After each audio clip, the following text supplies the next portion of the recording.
Ciao zusammen. Hier, und da ist der sicher. Sorry da. Ist der sicher.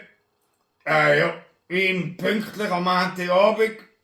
Die glauben gar nicht, was sich seit unserem letzten Aufeinandertreffen so alles ereignet hat. Und darum will ich auch nicht lange um den heissen Brei herumreden. Aus ganz Streiten will ich direkt. Sorry. Zum Wohl, mit dir steigen.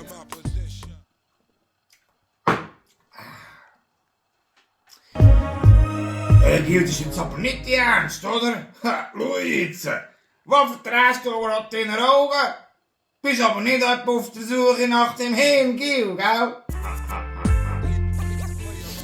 Ich habe gerade in Flagranti verwünscht. So viel ist der sicher. Item. Und gell, denkt immer schön dran, der gesunde Menschenverstand ist wie ein Deodorant. Der, der so am meisten braucht, der nutzt es den auch nicht. Und da ist der sicher. Hier. Auf diesem Weg bin ich jetzt gar nicht zum Berichten gekommen. Aber es ist echt nichts Schlimmeres. Das nächste Mal kommt schon bald. Aber ja, da muss ich jetzt noch einen berichten. Dieser hier haltet mich schon seit Wochen auf Draht. Seit Wochen. Seit geraumer Zeit. Ist jetzt also schon ein Moment schon durch, oder? Ist mein 40. gewesen. Ja, ist ein paar Jahre her schon.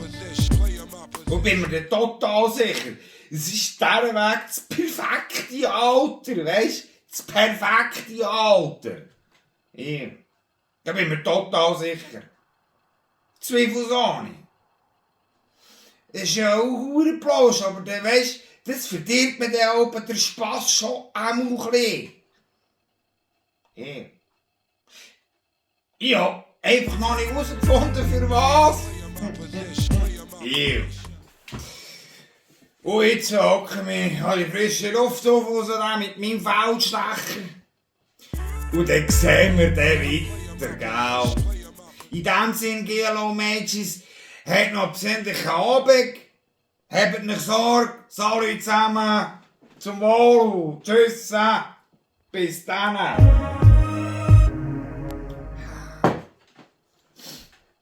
Und weisst, aber der sicher ist, dass dieses Bier zuverlässig den Kehlbrand bekämpft und das schnell, zuverlässig und wirksam.